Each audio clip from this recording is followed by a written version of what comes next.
हाँ तो बच्चों, आज हमारा पैरेललोग्राम का दूसरा क्लास है। पिछले क्लास में आप लोगों को मैंने बताया था कि अगर एंगल्स आपको दिए हुए रहे, किसी भी तरीका का कोई भी एंगल, तो बाकी एंगल्स कैसे निकालते हैं। आज उसी में आगे हम कुछ सवालों को देखेंगे जिसमें आपको साइड्स दिए रहेंगे, या तो एक साइड दिया रहे या दो साइड दिया रहे, और उसका आपस में रिलेशन दिया रहेगा और उसके आधार पर चारों साइड्स की वैल्यू निकालनी रहेगी। जैसे कि एक सवाल के जरिए हम समझते हैं कि मान लिया कि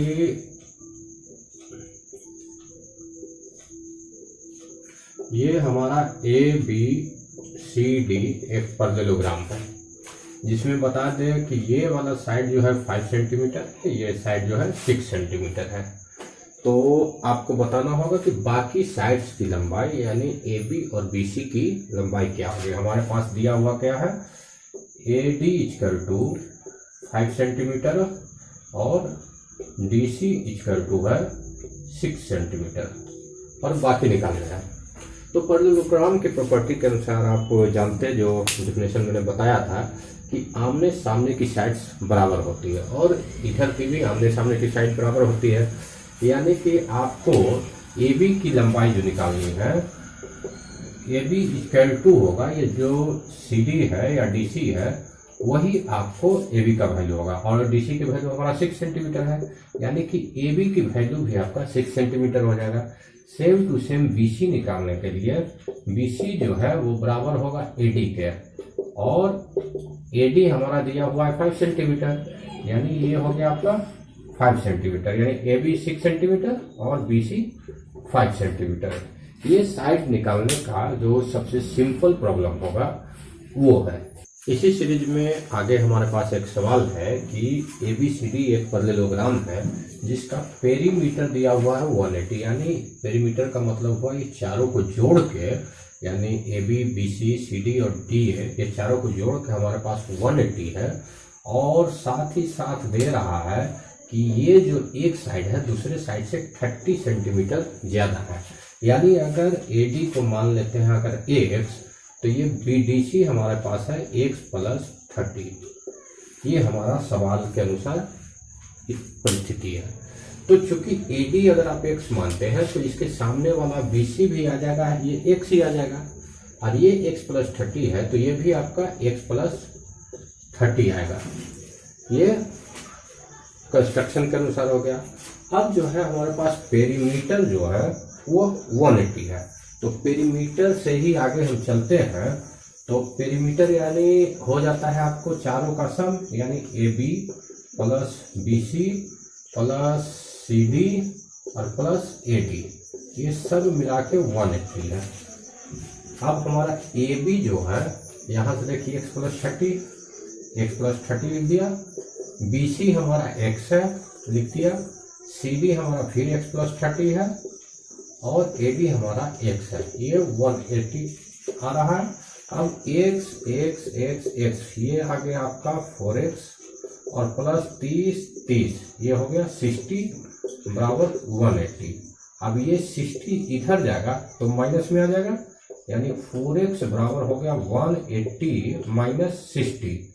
इसी को आगे सॉल्व करेंगे तो ये हो गया आपका 4x बराबर 60 घटेगा तो 120, और ये 4 से ये कट जाएगा 30 बार में, यानी कि x बराबर आपका रिजल्ट आ गया 30।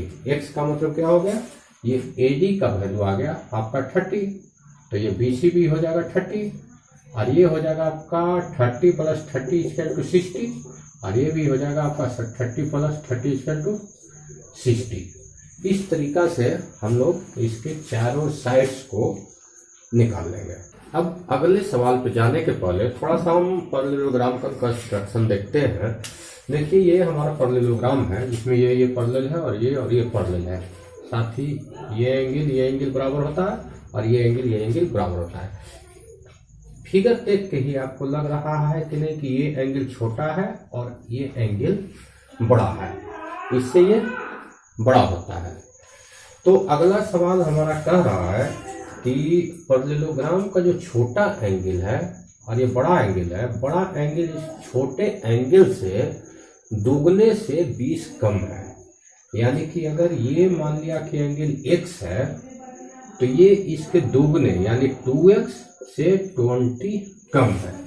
ये आपको सवाल है, यानी एंगल दिया हुआ है आपको, मान लिया कि लेट एंगल D ये आपका x है, तो अकॉर्डिंग टू क्वेश्चन जो है आपका एंगल C बराबर है 2x माइनस 20। ये आपका प्रॉब्लम है और इसमें आपको सारा एंगल निकालना है। तो प्रॉपर्टी के अनुसार क्या होगा, ये दोनों जो है एडजेसेंट एंगल है, एडजेसेंट एंगल का सम 180 होता है, यानी कि angle C plus angle D equal to 180। Angle C हमारा है 2x माइनस 20 और एंगल D x है, ये 180 है। 20 को उधर लेते जाते हैं तो इधर बच गया आपका 2x और x 3x और ये उधर जाकर हो जाएगा 180 माइनस का प्लस 20, यानी 3x इक्वल टू हो गया 200। तो ये आ गया। अब इसको 3 को उधर ले जाएंगे तो x का वैल्यू आपका आएगा 200/3, यानी हो गया 3 छक 18, 3 छक 18, 2/3। ये आपका पहला एंगल हो गया 200/3। यानी दूसरा एंगल ये तो आपका आ गया एंगल D का वैल्यू, एंगल D आ गया 66.2/3 और एंगल C का वैल्यू क्या है 2 इंटू x है, 2 इंटू x का मतलब 200/3 और माइनस 20, यानी हो गया 2 दूनी 400 और बटा 3 और माइनस 20×60, ये आपको आ गया 340/3, यानी 3 1 3 1 3 3 9 1/3। ये दोनों एंगल्स के वैल्यू हुए, पहला एंगल से ये आ गया और दूसरा एंगल ये आ गया। इस तरह से हमारा ये सॉल्यूशन बनेगा। जहां पर आपको फास्ट लगे कि यार मैंने फास्ट बताया है, आप इसको पॉज करके बोर्ड को आप देख सकते हैं, आप इसको आराम से समझ सकते हैं। अगला सवाल आपको इस फिगर के पे आधारित है। ये फिगर आपको सवाल में दिया हुआ है, जिसमें ये ABCD एक पैरेललोग्राम है और एंगल A 125 डिग्री है। इसके अलावा कोई एंगल नहीं दिया हुआ है। एंगल D x है जो निकालना है और एक लाइन यहाँ से C को मिलाया गया है, ये पॉइंट E है, इसका वैल्यू Z है, ये निकालना है और इसको मिलाने पर जो ये एंगल बना है ये Y है, इसको निकालना है। ये आपका सवाल है और ये एंगल ECB जो है ये 56 डिग्री दिया हुआ है और इसी को समझ के सॉल्व करना है। देख के दिमाग घूम जाता है कि ये क्या क्या दे दिया, कितना सिंपल 4 लाइन से वाले सवाल थे, इसमें इधर उधर खींच दिया, तो कोई भारी चीज नहीं है। छोटे छोटे स्टेप्स के जरिए हम आगे बढ़ते हैं। सबसे पहले देखिए ये दोनों एडजेसेंट एंगल है, एडजेसेंट एंगल है तो निश्चित ही इन दोनों को सम करने पर 180 आएगा, यानी कि आपको x प्लस 125 इक्वल टू 180 आना है, यानी कि x बराबर क्या आ जाएगा 180 माइनस 125, ठीक है, यानी x का वैल्यू आ गया 55 डिग्री x का। क्लियर है, आसानी से निकल गया, यानी हमारा x का वैल्यू आ गया 55 डिग्री, ये हमारा निकल गया। अब चूंकि ये 55 डिग्री है तो यहां से आपका एंगल B भी 55 डिग्री होगा। 2 हमारे पास निकल गए। अब 2 निकल गए तो आप यहां पे देखिए इस ट्रायंगल में जब आप देखिएगा तो क्या है, ये जो है एक्सटीरियर एंगल है इस ट्रायंगल का। एक्सटीरियर एंगल जो होता है अंदर के दोनों एंगल का सम होता है। इसको अगर आप फिगर के अनुसार उलट के थोड़ा सा देखेंगे तो ये इस तरह का फिगर है ऐसे, जिसमें ये जो है 56 है, उधर जो है ये 55 है और इसके सामने ये Z है।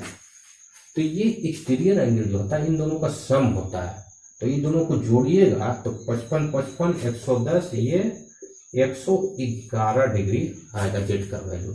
तो हमारा ये भी निकल गया। ये लिख के बनाना है, ऐसे ही जवानी नहीं, मैं बता रहा हूँ उसी अनुसार लिखना है। तो ये जेड का वैल्यू हमारे पास आ गया 111 डिग्री, 2 निकल गया। अब वाई निकालना है, तो वाई भी आपको कुछ अथी नहीं है, ये 125 है, तो ये पूरा का पूरा 125 होगा, जिसमें से एक हिस्सा 56 है।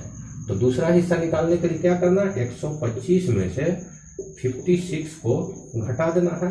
तो ये 9 हो गया और 6 5 11 69, ये आपका वैल्यू आया, यानी ये आपका 69 आएगा। y का वैल्यू 69 डिग्री।